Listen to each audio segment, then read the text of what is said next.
Para os colegas que costumam sentar no lado esquerdo do plenário, esta semana os senhores perderam a total credibilidade, estão completamente desmoralizados para subir aqui nessa tribuna e defender um governo que quer andar ao lado de terroristas que arrancam a cabeça de crianças, que estupram mulheres e que queimam famílias vivas.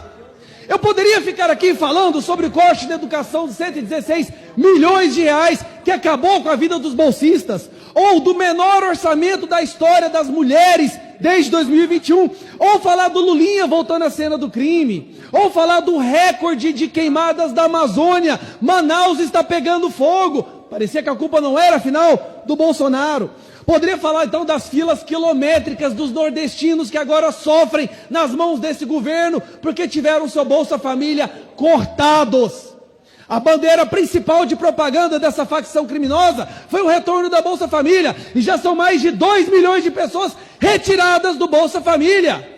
Poderia falar aqui também sobre as pessoas que estão sofrendo com o corte do fluxo da água da transposição do Rio São Francisco.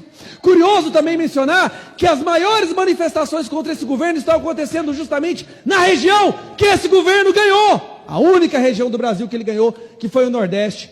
Pessoas pobres, humildes, estão bloqueando estradas e queimando pneu, porque não estão conseguindo sobreviver, porque não tem mais a água passando da transposição do Rio São Francisco. Poderia falar também que 73%, de acordo com a última pesquisa, percebe que a inflação está aumentando. Não adianta vir aqui e vomitar números aleatórios. 73% da população brasileira percebe que os números estão aumentando, assim como 77% percebe que o desemprego está aumentando. Os senhores podem vomitar vários números, porque não há nenhum elo de ligação com a realidade, mas nada disso supera o que eu vou dizer agora. Porque tudo isso é esperado de uma facção criminosa, é esperado de um grupo criminoso. O que nós não imaginávamos é que o Brasil se tornaria uma vergonha no mundo inteiro por se recusar a chamar o Hamas de terroristas. Isso é abominável. Um grupo que...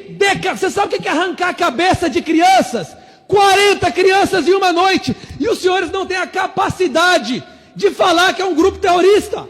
Ao invés disso, estava em 2021 votando no documento pedindo que o Hamas não fosse chamado de um grupo terrorista.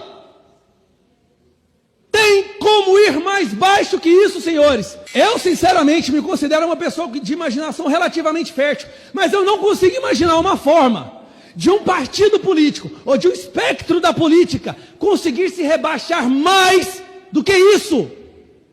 Subam na tribuna e falem que o Hamas é um grupo terrorista. Por que são incapazes de fazer isso? Quantas mulheres brasileiras vão ter que morrer em Israel? Quantas pessoas terão que ser queimadas vivas? Não há limite. E eu faço esse desafio porque eu sei que os senhores são incapazes de fazer isso. Para os senhores, terrorista é uma senhorinha subir aqui, ajoelhar e rezar o Pai Nosso. Aí é terrorismo. Quebrar uma janela é terrorismo. Estuprar mulheres não, matar crianças não. Os senhores não têm nem coragem de olhar nos olhos agora, né? Subam e falem que Hamas é um grupo terrorista. Façam isso, o Brasil está pedindo.